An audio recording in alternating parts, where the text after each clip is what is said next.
Hello, my name is Chastity Cravens. I am currently a pharmacy student at Sullivan University College of Pharmacy, and today I just want to go over a patient case with you.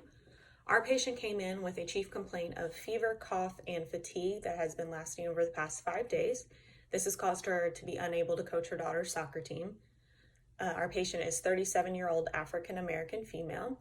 Some of her past medical history: she has hypertension, asthma, and seasonal allergies. Her family history is non-pertinent to this case.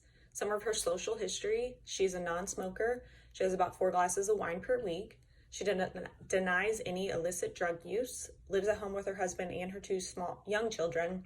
She's currently not pregnant, nor is she breastfeeding. Also, her insurance that she gave to us today was Blue Cross Blue Shield. She does have a couple allergies. She has an allergy to latex, which causes her to have a rash, and she's allergic to penicillin, which causes her to have diarrhea. Her at-home medications are calcium carbonate, 1,000 milligram chewable tablet, which she takes by mouth twice a day. Atenolol, 50 milligrams, she takes by mouth daily. A prenatal vitamin, 1 tablet daily. ProAir HFA, 180 micrograms as needed every 6 hours. Brio Ellipta, 100 by 25 micrograms, 1 inhalation per day. And fluticasone, 50 micrograms, 1 spray daily. She's up to date on all of her child immunizations. She received her influenza vaccination in October of last year and received her Pneumovax vaccination about 12 years ago. When reviewing her systems, she had chills, fatigue, fever, malaise, congestions, cough with a productive sputum, chest pain, and myalgias. In her physical examination, she was aware and oriented with no wheezing or rales and some tenderness to palpitations. Her vitals: her blood pressure is 128 over 72 milligrams per mercury. Heart rate is 83 beats per minute. Temperature is 101 degrees Fahrenheit. Respiratory is 16 respirations per minute. Height is 70 inches. Weight is 150 pounds or 68.2 kilograms. And her BMI is 21.5 kilograms per meter squared. Some of her labs that came back that were pertinent: she was negative for COVID, adenovirus, and influenza. Her white blood cell count was high at 13,000, and her BUN was 8 milligrams per deciliter or 2.86 millimoles per liter. Her creatinine clearance was 92 milliliters per minute, and her serum creatinine was 0.9 milligrams per deciliter. For the diagnostic testing, a chest x-ray was taken, and her right lower lobe consolidation with a small right pleural effusion was consistent with pneumonia, and her left lung was clear.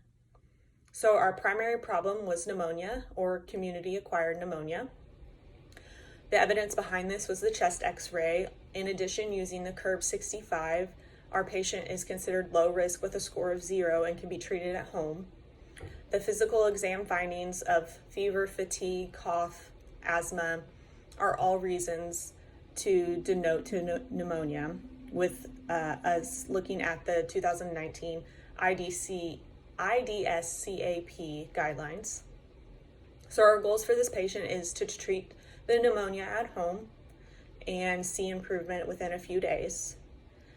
I'd suggest giving her Augmentin, 500 milligrams per 125 milligrams by mouth 3 times a day for 7 days, and azithromycin, 500 milligrams on the first day, and then dropping down to 250 milligrams for the rest of the 7 days by mouth daily. These two are for her pneumonia. And then, since she also has a slight allergy or an allergy to a penicillin, I also suggest letting her know that she can take loperamide, 4 milligrams, and then 2 milligrams after each loose stool if she does have loose stool because of the penicillin allergy. And this would be as needed for the 7 days that she's taking those other 2 antibiotics. For Augmentin, we just want to let her know that it could cause GI issues, rash, or seizures. For the azithromycin, you could also have nausea, vomiting, and diarrhea. QT prolongation is also a issue with azithromycin. And then for loperamide, do not exceed 16 milligrams per day.